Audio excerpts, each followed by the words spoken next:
Hey guys, I've got myself in a bit of a pickle of a dilly of a jam here. So, you know, I made that video about EVgo, and I was a bit critical of them, and basically saying I feel like they need to fix a lot of their issues in their system and things like that. And some of you have responded, and I know a couple of you have mentioned like boycotting EVgo, and I mean, and that's an interesting thought, and here's my response to it. One is without EVgo, the network, even in California, is spotty at best. And the other thing is, I'm trying to paint a much better picture of the infrastructure for everybody.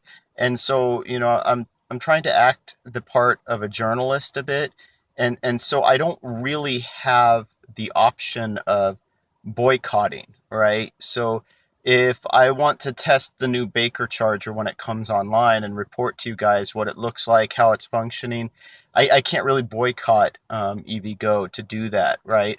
So so that's probably not something I'm going to do. And then the other thing is to also EVgo. I like them a lot as a network. I think they've done a lot of really good things. And in other videos I've mentioned this. It's just that part of my frustration with them is I think we all need to expect better, and I think that they can do better.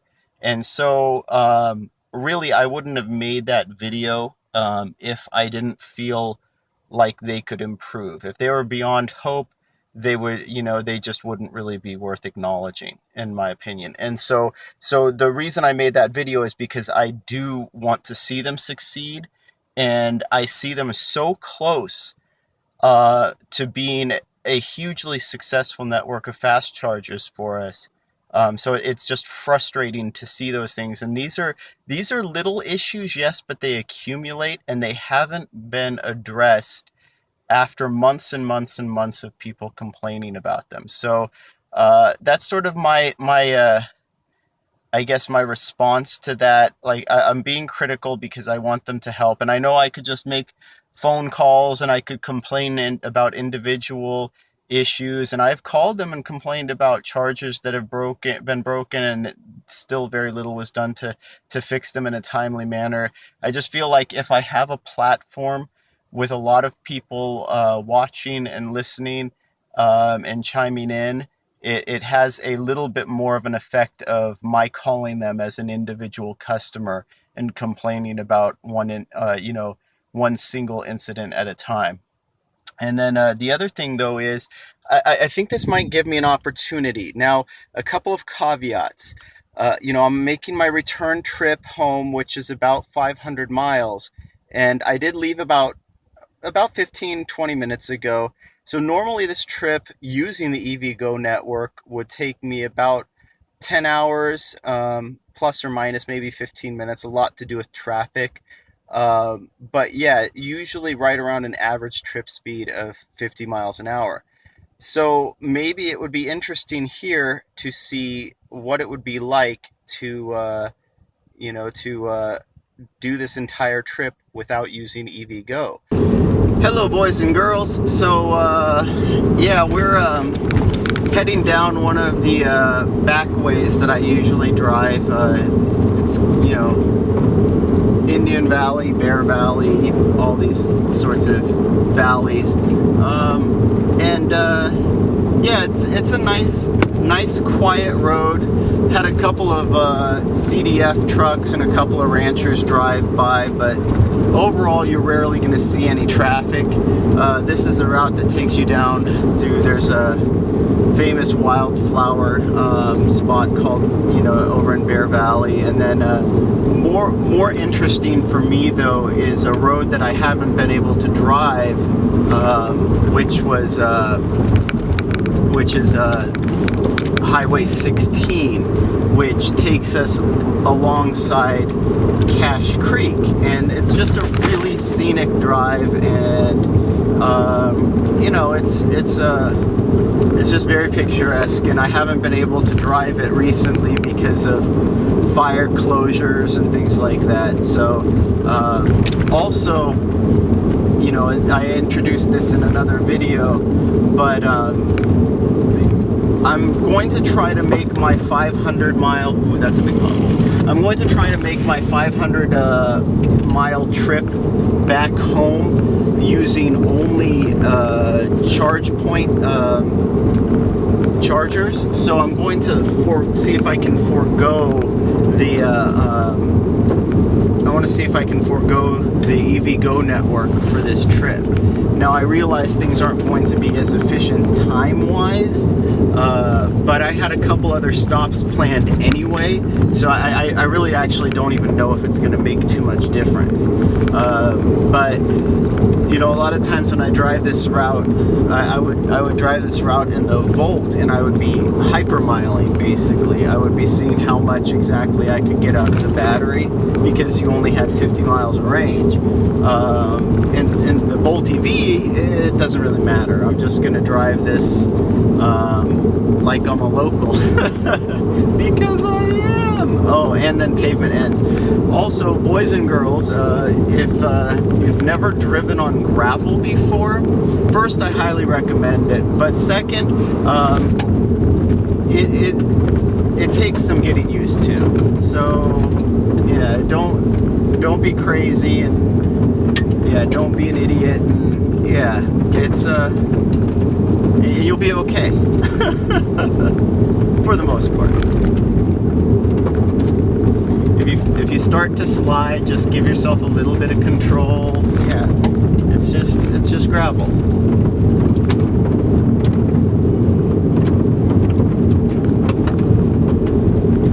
Rattler? Oh no.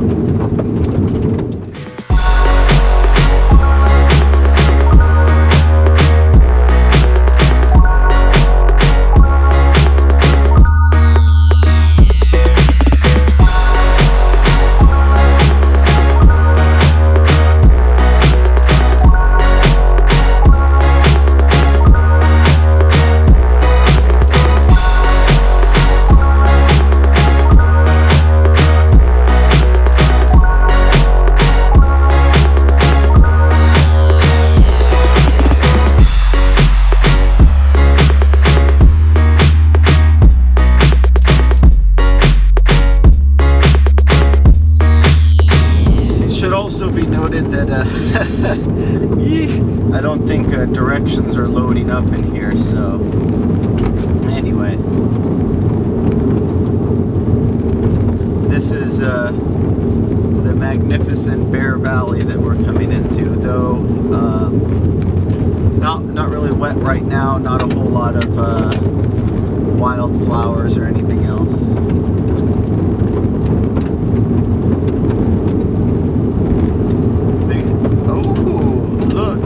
Connect to Google, but it kind of knows where we're going. Yeah. So part of it is I want to see along the route, and this will happen once we merge onto 505 freeway. I want to see if it's possible to stop by Fremont for the Model 3, just to, or I should say just Tesla in general. So the good news is, after this somewhat loose gravel, there is pavement, but yeah, you'd almost rather wish you stayed on the gravel. But something else about driving on gravel, especially when it gets to this point where it's super loose and it's big, you're constantly making corrections. If you don't, you could very easily lose control. So again, I recommend it.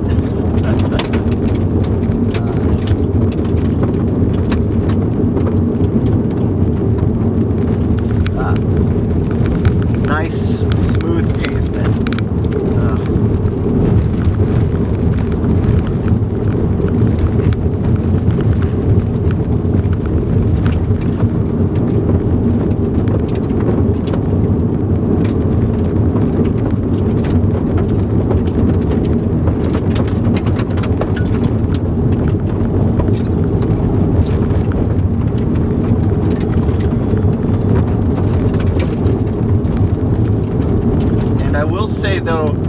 regenerative braking and one pedal driving do somewhat change the dynamics of driving on gravel.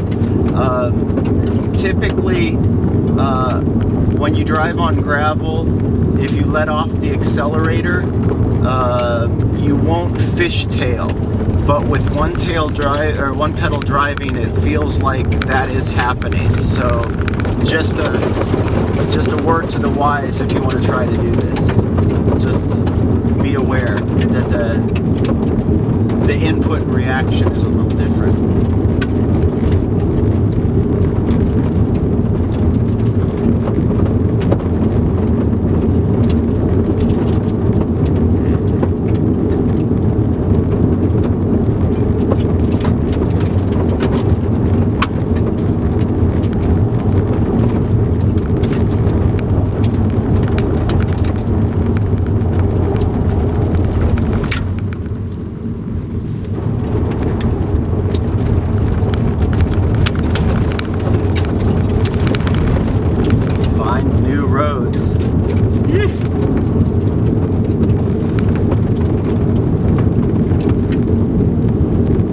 As I drive across this washboard, I keep thinking back to the people who are critical of the Bolt EV's suspension, and I'm actually, because I don't have that much experience driving cars with sloppy suspensions, I actually don't know how like the average run-of-the-mill like soft suspension car would handle these roads. I mean, it seems like the washboard and the constant bumping and things like that would be bad given the Bolt EV's suspension, but I'm having no issues with it whatsoever, and it's keeping the car planted, it's keeping the car in power, which is basically all you're ever really asking for, is that you don't lose contact with the ground and lose your ability to produce power. So yeah, I don't know. I mean, I guess I need to drive over this with an old car at some point just to see what the difference might be.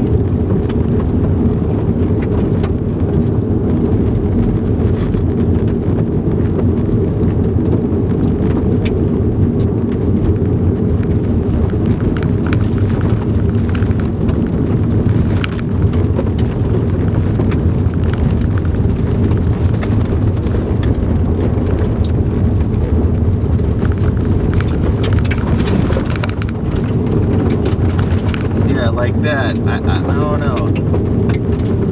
Coming power off a corner, still being able to put power to the ground, yeah, it's what I would ask for from a car.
Bear Valley, where you'll connect up to Cache Creek and Highway 16. And again, that's in my opinion, a very, very scenic route. I'd say it's underrated in terms of scenery and drive, but I think it depends a lot on the time of year, but also I think it's just not a well-known drive. So I think Big Sur tops it for sure, taking for Sur. I think taking the 101 up the coast, that's one of the best roads in the world. Not even California, just one of the best roads in the world. But Highway 16, in my opinion, ranks very high just in terms of California roads, just in terms of scenery, in terms of drive. It's quiet, the road is smooth. We've had some fires there recently, so maybe it's not as picturesque as it once was, and you do have to watch out for tourists and people, meandering about. But overall, it's just a beautiful, understated, I think, is what I would call that drive. So, I mean, this drive could be very similar if ever they decided to pave this road, and they might at some point. But yeah, they would need to widen this road and pave it, and then this could also be a very nice, picturesque road for the average person to drive down. Right now, it's only for the average maniac to drive down, or the average nudist, or those might all be like synonymous.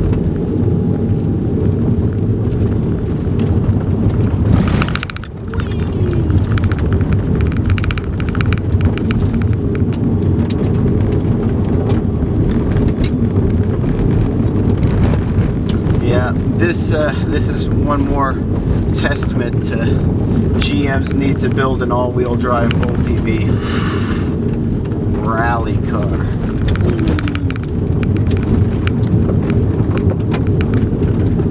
This was a fun road in my Evo and my WRX.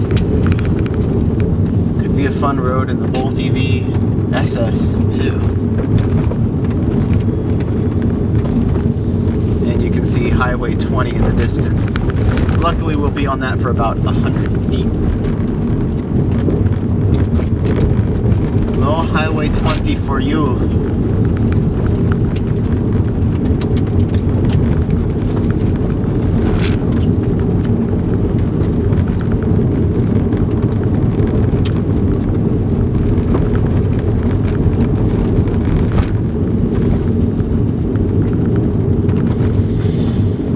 Good news is we're starting to build the efficiency back up again, so despite wasting energy on gravel, we're up to 4.1 miles per kilowatt hour. Should be up to about 4.5 by the time we get back onto Highway 505 or interstate, well, freeway, whatever, it's not interstate.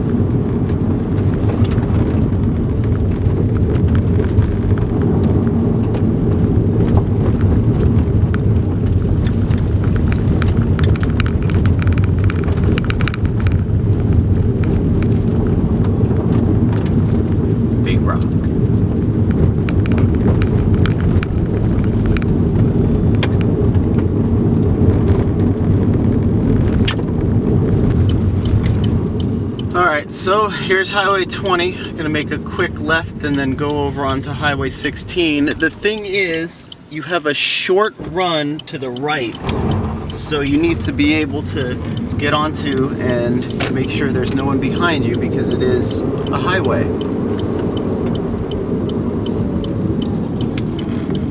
Whee! Get all the rocks out of there. Now Highway 16. Voila! So, here we go. Yeah, this was an area that burned pretty bad. Luckily, most of it was oak. So, oak tend to stand up to fires pretty well. So basically, the bottom was burned out of it, but the oak trees survived. So, a lot of the pine trees are a little bit, they succumb to it though. So, but it is a nice drive, and Google still cannot connect. So hopefully, we'll get some dirt off the rear window. Hopefully, we can connect by the time we get down to the valley floor.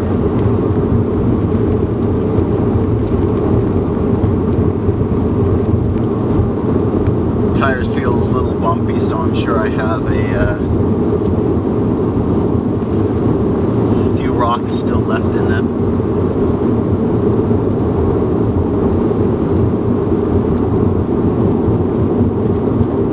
73 degrees. So, you know, we used a decent amount of energy getting to this point. You know, even though it's technically 31 miles that we've traveled.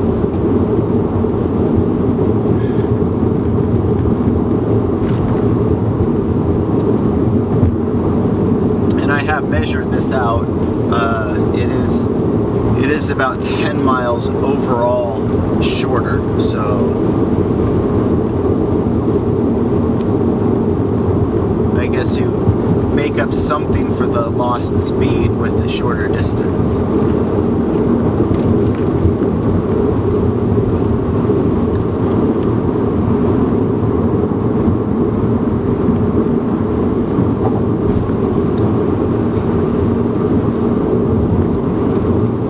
Pit stops.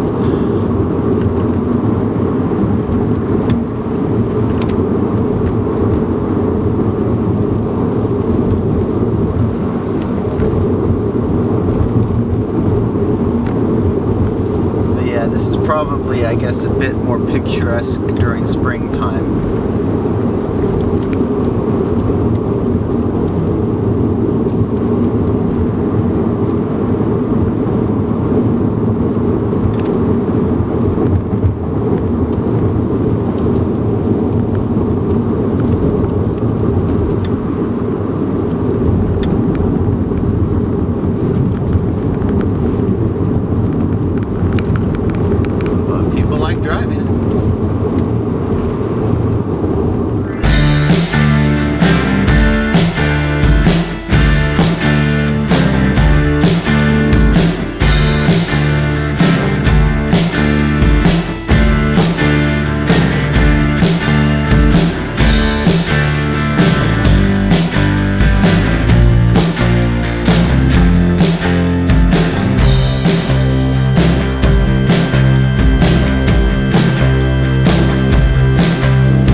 Too is you guys might not get full view of the creek. Cache Creek is a very nice and a signal. It's a very nice picturesque creek. They said slow your roll, and we did. We did. So yeah, I guess they're still doing some road construction on here. Seen this before, so I guess they're just gonna have the other lane come by and then they'll let us go by. Whew. Slow rolling. So it looks like they had that light timed, but there was no one really coming the other direction. So hopefully nobody decides to jam past the light now. But luckily we have a very large American truck in front of us that will probably make sure that that doesn't, matter for us. Anyway, we're gonna cruise on by, and actually that was a very short run. I think they could have cycled those lights a lot faster. Oh well. I don't run the lights. That's Caltrans.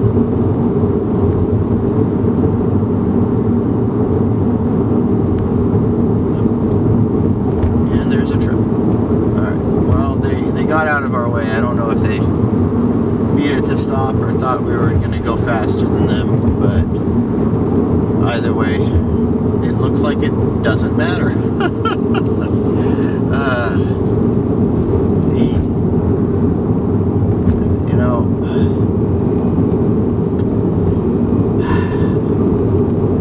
When you're standing next to a road, especially a highway, and you say, this cool thing is sitting on the side of the road next to the highway. I think I'm going to bend over and pick it up. Don't bend over so that your head actually crosses the white line on the side of the highway. I know, it's asking a lot, but those are just like some things that you typically don't do. Okay, so he's letting us go by. That's awesome. There are probably some vehicles behind us that want to go even faster than me. That's how it always goes in California, but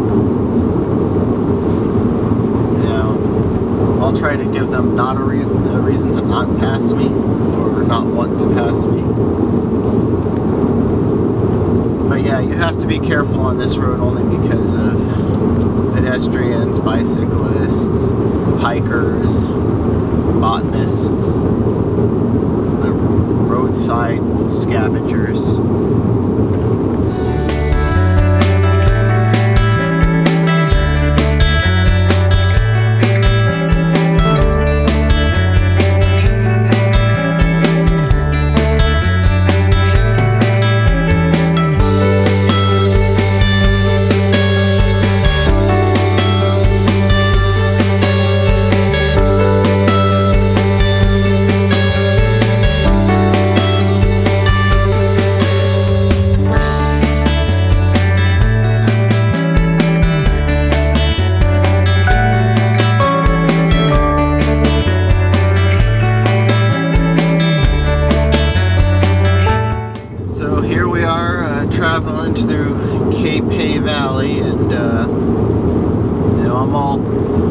I'm all for classic cars, but whew, when it's classic gasoline, not so much. Classic gas, well, that's all right. Anyway, but yeah, we're up to 4.6 miles per kilowatt hour, so that's pretty much what I expected. We're gonna recoup a lot. Estimated range remaining is like 192 miles, so we've got plenty of range to get us where we're going. Like I said, I'm gonna check once we reconnect to Google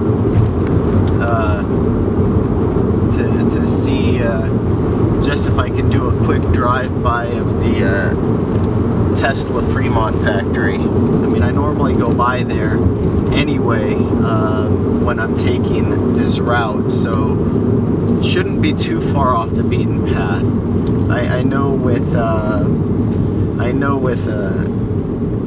going to Campbell, which is basically ChargePoint's headquarters, it takes us a little out of the way, but I believe going through the Bay Area is all part of the same route. So yeah, let's see, Ganita, I think that's Ganita, not sure though. I stop diners around here. And these are actually the places that I think should have,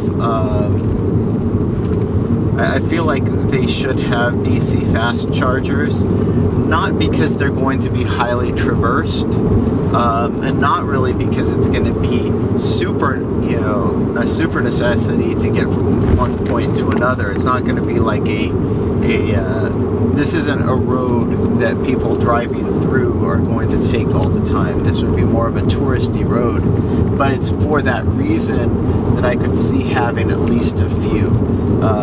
Highway 16, Highway 395, a lot of these more picturesque, scenic highways that go through backcountry places, I could see wanting to make sure that you have at least some fast charging infrastructure, because it will also sort of compel tourists to drive these routes. So, something to consider. So here we are at the Cache Creek Casino. These are also places where I feel like they could benefit from DC fast chargers, but I feel like they'd also benefit from destination chargers.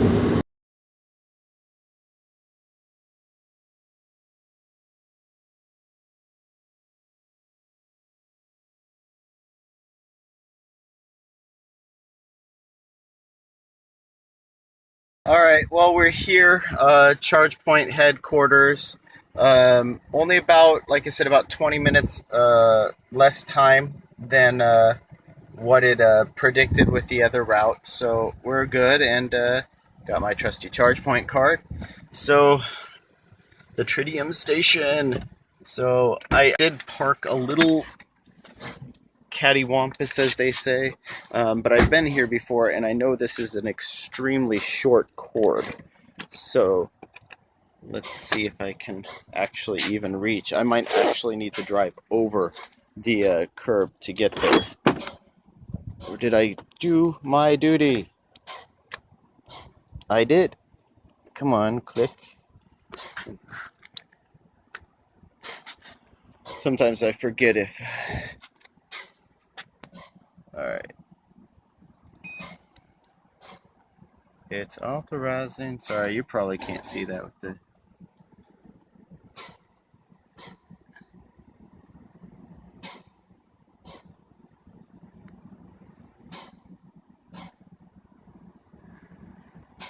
So let's see.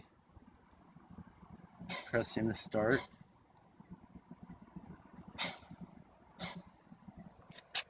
Telling me to see the app.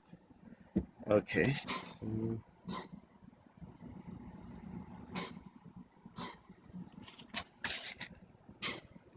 It certainly is not activating. Well, and I can't use this plug. So let's see.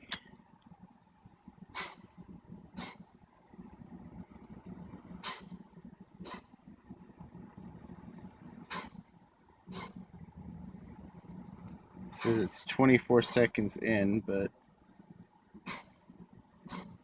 start button is not working. So let's see. Could also be why I didn't hear a click.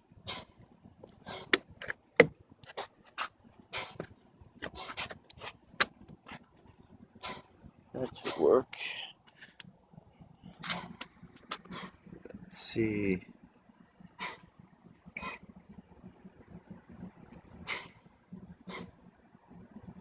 Now it's saying finished at 1 minute. So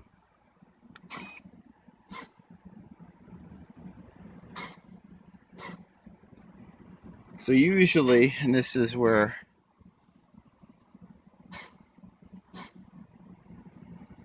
ChargePoint is typically better.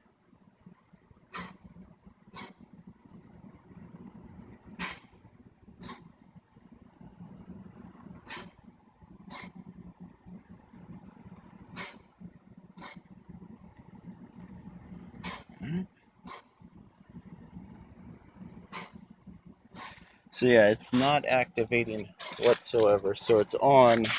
You have the CHAdeMO over here.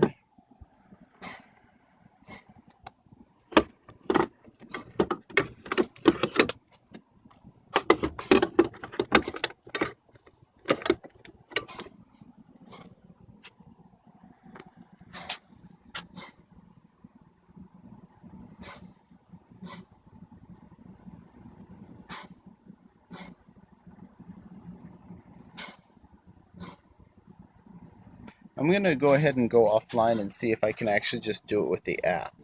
Alright, so the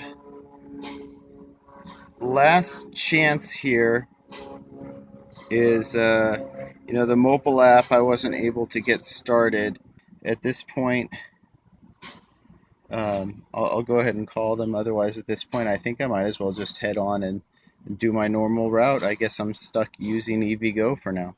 Alright, boys and girls, well, we are back in business. So, I called in and they were able to activate it. So I wasn't able to do it through the app. I should have just went straight through the phone, but it still took a little while. They had to go through and reactivate it. But regardless, thanks to ChargePoint's customer service, I now am able to charge on a 125 amp as opposed to the backup 20 kilowatts that they have here. Now, the thing is, I still have to do a little bit of tracking, and it's going to say, it's an hour until 80%. I have to do a little bit of searching to see exactly how long it's going to be before the next I guess Tritium 125 amp station, because I want to spend as little time as possible at these 20 kilowatt ones. And so there's one in King City, and I might just go ahead and stop there for dinner if I need to stay the full hour. But in the meantime, I'm just going to let this charge up until it hits at least, or until it drops below like that 24 kilowatt charge rate, because at that point it doesn't matter whether I'm charging here or charging at one of these, the rate will be the same. So but I still need to map out exactly how far I need to go, and I'm going to go ahead and check in on PlugShare. But good stuff, ChargePoint. That was a big save and a big activation, and I expect nothing less with their customer service. So good job. All right, so here's the update. I have a 250 miles to go to the next Tritium station, the next 125 amp. So the thing that's important about that, and I'm going to do a little walkabout of ChargePoint's parking lot and building. Notice how many EV charging locations there are. You don't need to be an electric vehicle if you're in the loading zone. But yeah, what's interesting then is even with 100% full battery, at the freeway speeds that I would be driving, it would be close to make it 250 miles. So it does look like no matter what, I'm going to need to recharge in between. So see, they do have some non-electric vehicle spaces. So let's see if I can get out of the sun for a second. But yeah, so the important thing is then that I'm gonna need to stop in between, and I can do that not actually stopping at a EVgo station. I can stop at a 20 kilowatt along the way, or 24 kilowatt along the way, and really that can either be in Paso Robles or in King City, depending on which one I want to do. I'm leaning more toward the King City stop, even though I think the Paso Robles one, here's your visitor parking, is a little cheaper, but it's also, this trip isn't necessarily about economy, it's about speed. I mean, I guess even though I kind of screwed that up by taking the longer route anyway. But But yeah, I noticed the orange theme, but I just wanted to kind of show this to you guys. Uh, ChargePoint's not fooling around. Um, lots of chargers now. I know these are probably for their employees and things like that. Uh, but as far as I know, during non-working hours, these are available to anyone who has a ChargePoint card.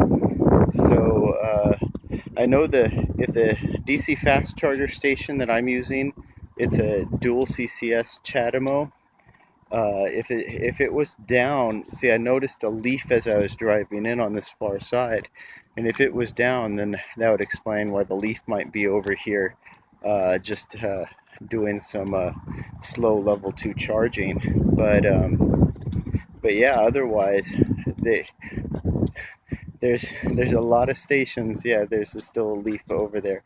I didn't see the owner, but yeah, these are the stations that I prefer and the setup that I prefer. You see how they basically each two parking spots has a pedestal.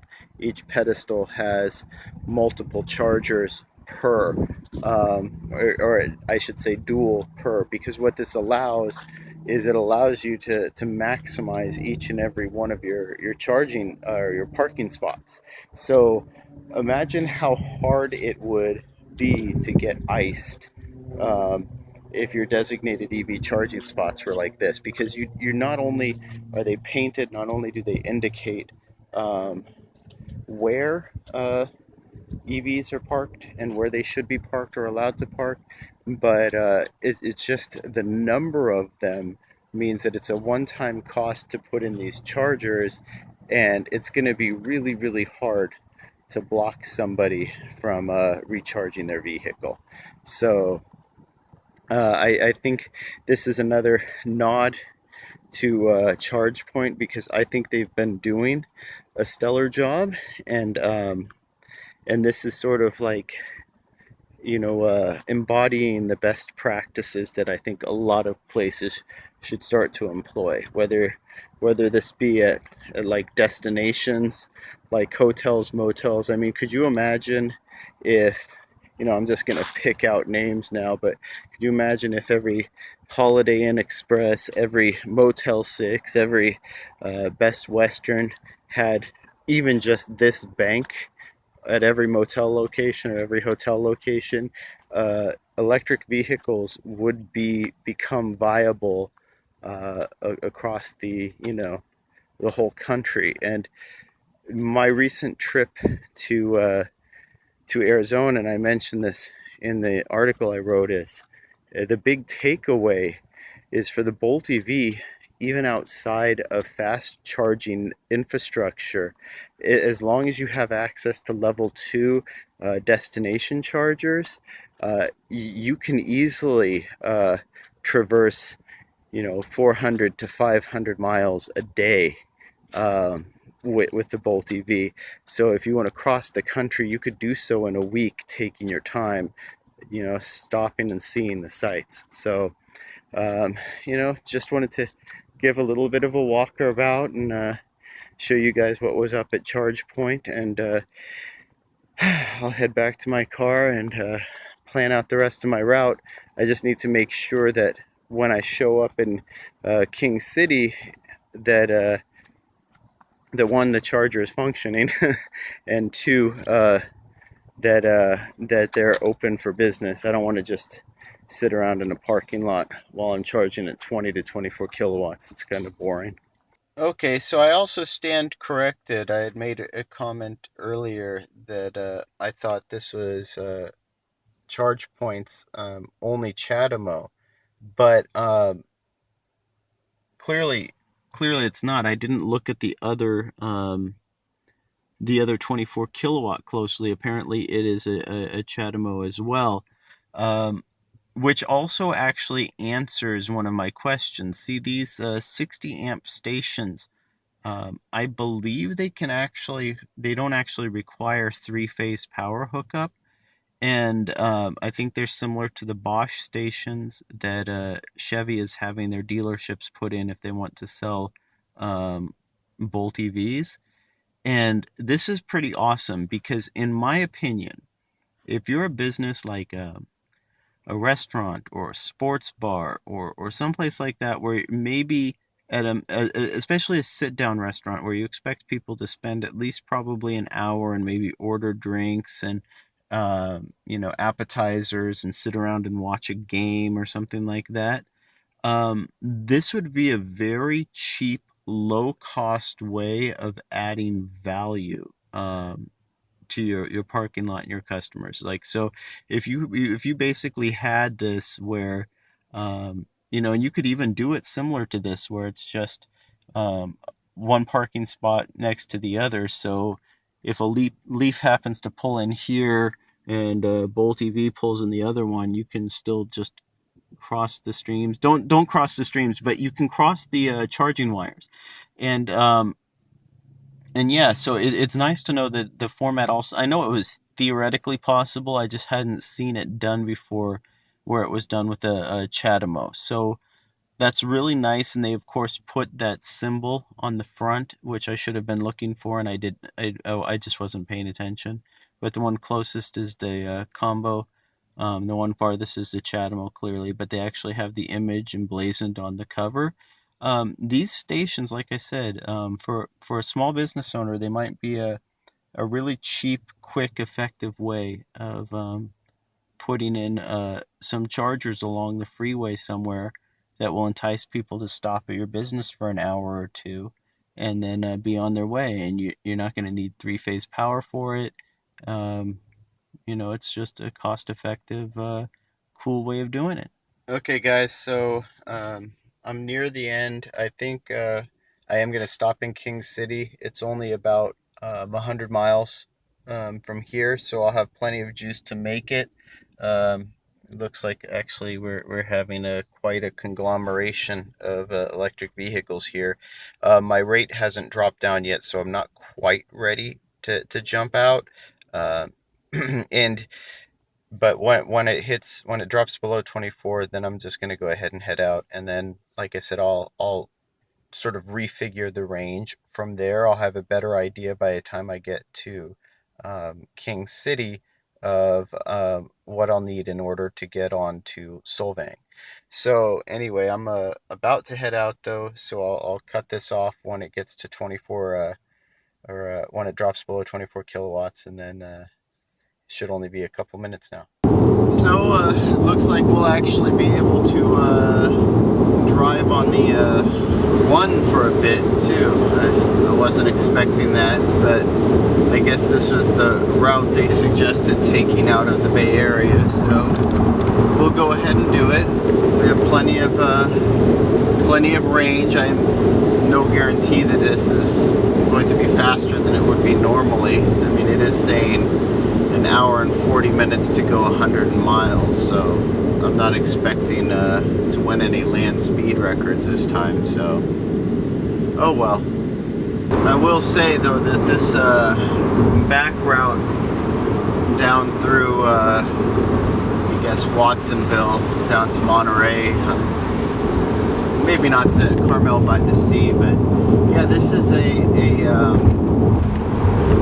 it's a much more scenic route, and actually, not that I would risk it, but we're heading toward that route that GM did initially with the press release with the Bolt EV, where they had a lot of automotive journalists and whatnot take a ride in the Bolt EV down sections of like the one freeway.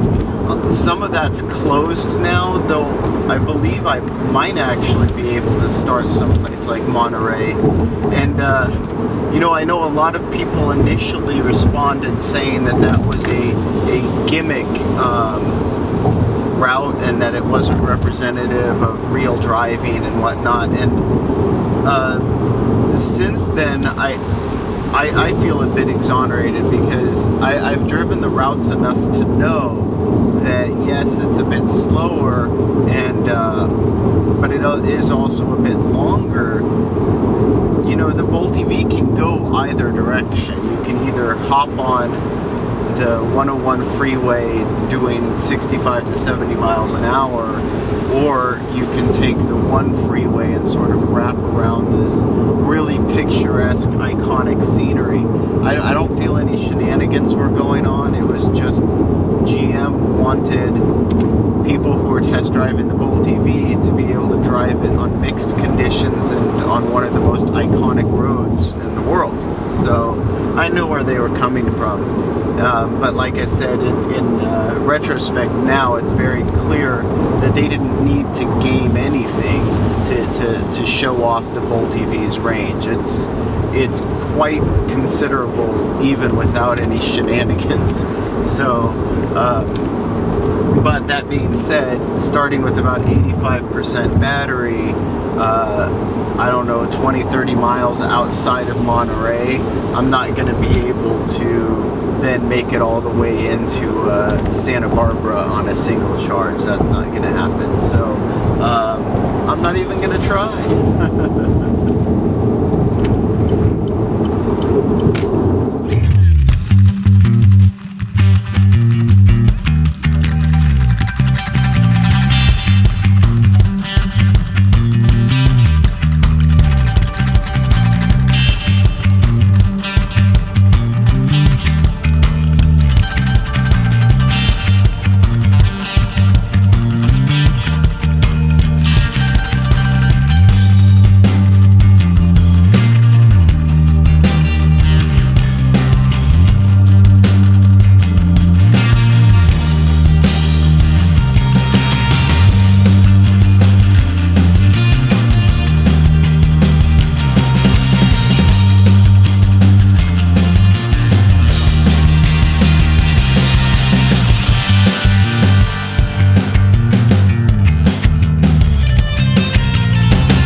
We've arrived in King City. You know, decent so far. Actually, it's interesting to see just how close I would have gotten with a single battery charge. We were only about 10% short had I been a lot more economical. You could have hypermiled this.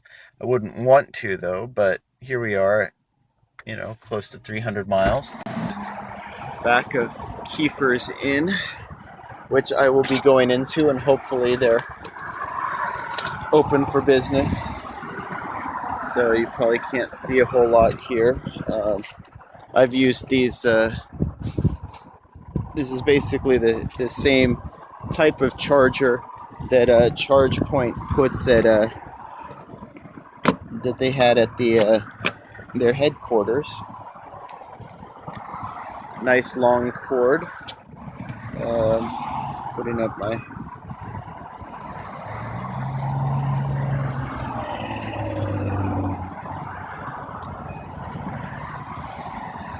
now it's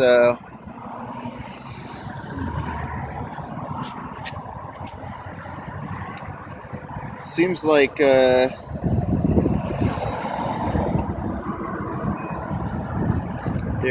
ChargePoint is having issues right now. So let's see.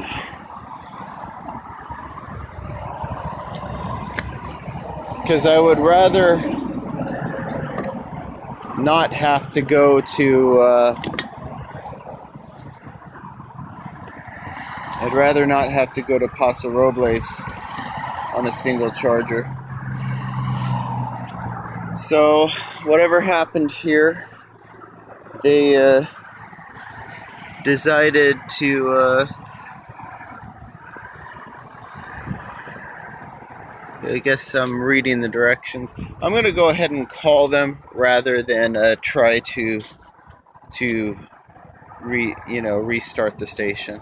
So it looks like no matter what we did, they couldn't get it fixed. So they're gonna go ahead and send out a repair team, which sucks, but I guess on with the adventure, because I've never actually been to Paso Robles before. So hopefully I make it this time. So anyway, from here, so I'm not really worried.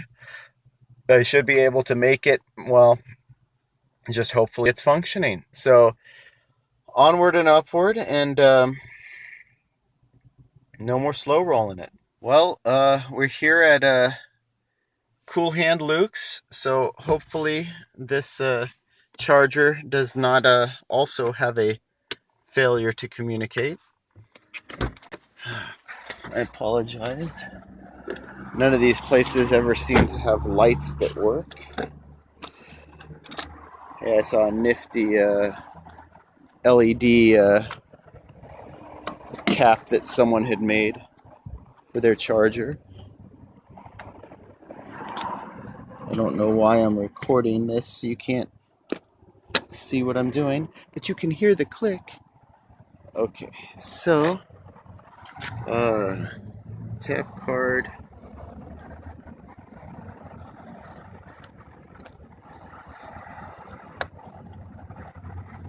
It's not accepting my card.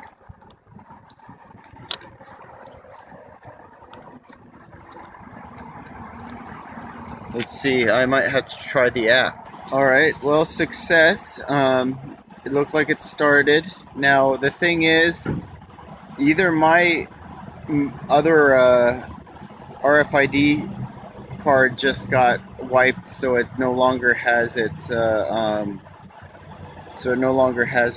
signal, or the reader on this card or on this station is actually broken. So it wasn't activating, it wasn't reading the card. But anyway, I don't know how much later this place is open, and so I'm going to go in and check. If I can have dinner here, then I will. If not, then I guess I'll go elsewhere. But I also need to calculate exactly how far I need in order to get to Solvang. I'm guessing I probably only need to be here about 45 minutes. All right. Okay, so my patience is running thin, I think. We're only charging at 14 kilowatts, which is slow even by this station's standards. And, you know, I'm gonna have to wait until I get to 90 miles, basically minimum range, just to get to the next charge point. And so while it's feasible, it's not something I'm gonna do now. I'm just gonna go ahead and end this session and then go ahead and go over to San Luis Obispo and see if I can't get the DC fast charger there working. So I'm going to go ahead and head out now and see if I can beat the traffic to San Luis Obispo. It's only 32 miles away. So, all right. So I can't seem to catch a break today. Everything seems to be broken or not functioning. So that goes for the roads as well. Apparently, they're doing construction. So the freeway was cut down to one lane. So let's see.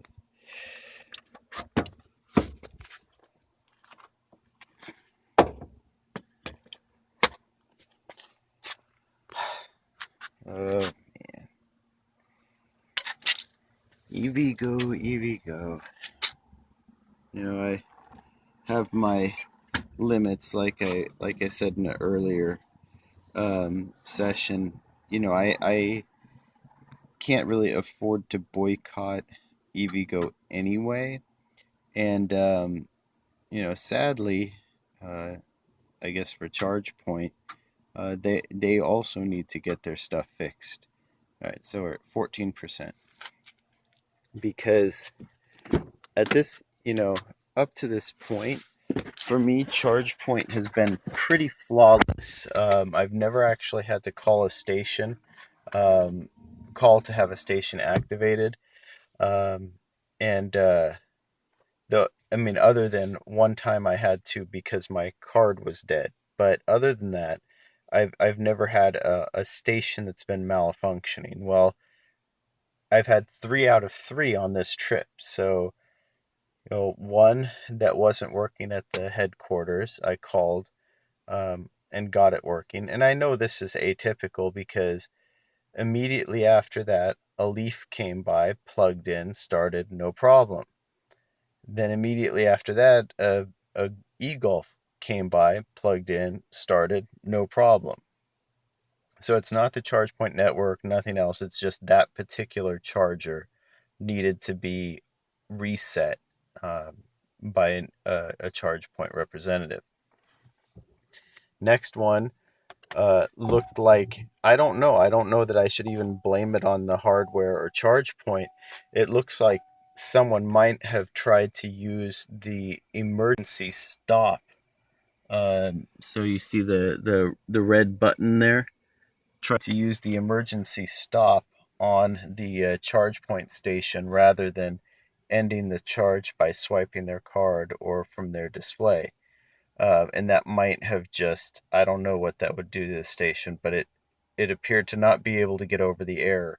And then the last one at Cool Hand Luke's, um, it looks like the RFID wasn't working on it, unless the RFID on my card has gone haywire in like the last 2 hours, or well, and in addition to that, it started up through the app just fine, but it immediately tapered down to 14 kilowatts, which is just not very fast. So, um, and I can hear a whining right now, so I know this dipping down to 39, 38 kilowatts is because of the battery conditioning.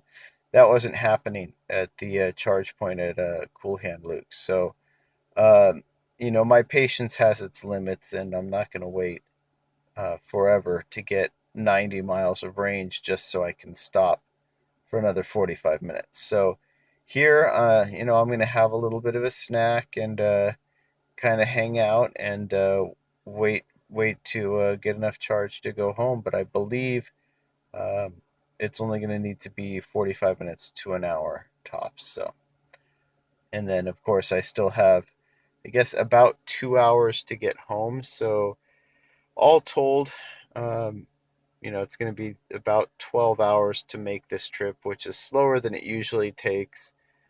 slower than taking, Highway 99 with the EVgo's. Some of this was my fault, some of it was not. So it was the fault of the network. I decided to take the route that ended up taking 20 minutes longer. Um, I can account for all the time. The ChargePoint headquarters charger took another 20-25 minutes to get activated after finally calling them. So you're already accounting for close to that hour. Not to mention the fact that one stop bore no fruit at all, and another stop turned out to be just really slow charging. I think I gained 10 miles in the entire time that I was there. Uh, yeah, I mean, the irony being, had I not tried to make this a charge point only, I would have been able to stop ChargePoint headquarters, stop here, and be done. Only about 2 hours of charging, but I'd still have that 20 minutes where the charger wasn't working. Anyway, so that's enough of me babbling.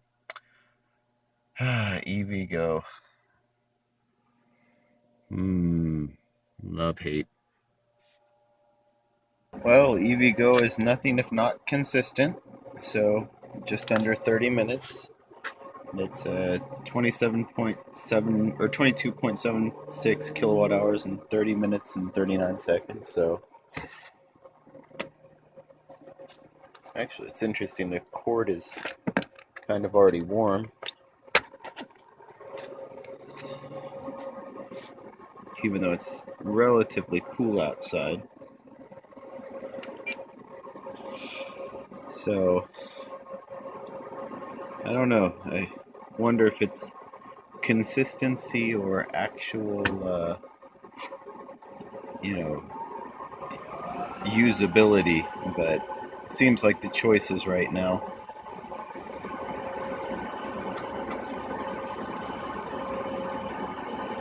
And maybe my issue with EVgo is having too high of expectations, but yeah, I don't know that is too much to ask when it comes to making sure that apps are actually giving the correct information.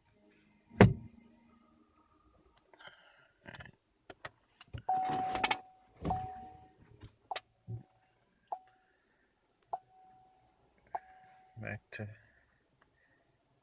and we're at 50%, so we're not too far off the peak charge rate. Typically, it peaks at around 45 kilowatts. So anyway, it says I have a minimum of 95 miles, so I'm gonna look pretty soon to see how far it is to get home. Plus, I need to bake in about 30 miles more so I can get into work in the morning. So uh, I'll check on that, but I don't want to get home too late. So it's already going to be somewhere between midnight and 1 o'clock, probably. Okay, so I checked the distance left to travel, and it's 122 miles. So minimum range is already exceeding that. I'm probably just gonna go ahead and stop now. Uh, Hopefully, it's not only 14 miles of range by the time I get back to the apartment, but it could be. So, yeah, I'm not gonna wait for it to finish at this point. I'm just gonna go ahead and go, and then if I need to charge up in the morning, I will. So 14.36 kilowatt hours in 24 minutes and 30 seconds. So, and yeah, this session got pretty warm as far as the cord is concerned. Um, especially given how cool it is right now. So, actually surprised, but yeah, because it's 70 is what the temperature is listed, but it feels a bit cooler than that, and I think the humidity too. But anyway, I'm not going to hold off too much. I guess it's going to be about 2 hours to get back, so yeah, I'll be back by about 1 a.m. Well, we made it home as planned. A little bit later than I would have liked. I would have preferred to have been here at midnight, but I'm the one that chose to take the slower route and fool around looking at Tesla factories in Fremont um, and then of course the charge point issues. And I mean, this also illustrates why, like, all of the wasted time I did, grand total probably only cost me about 30 to 45 minutes. And this trip represents about 2 hours slower than what I would typically do. Now, granted, it's a little bit longer. Taking the 101 is about 10 miles longer than taking Highway 99. But also with Highway 99 and using EVgo, I refuse to charge at anything less than 50 kilowatts. Um, so even just a couple of stops at 25 kilo or 24 kilowatts, even if everything had gone smoothly, um, it still would have been slower to take this route, I guess is what I'm saying, because the 24 kilowatt chargers are just that much slower. But oddly enough, nothing went according to plan. So I don't know if that was just luck of the draw or what, but I like I said, I've never had a single point station actually be down. So to have um, two of them down and another one with a broken RFID reader that once it did get working was only charging at 14 kilowatts. I kind of count that as almost down two. So it's really three for three that were down and either needed to be activated or couldn't be activated. Um, I've never experienced that with ChargePoint before, so this is a first. But I guess it goes to show you that even in networks that are typically uh, well deployed, you can run into issues. So yeah, well, off to bed, work tomorrow. Bleh.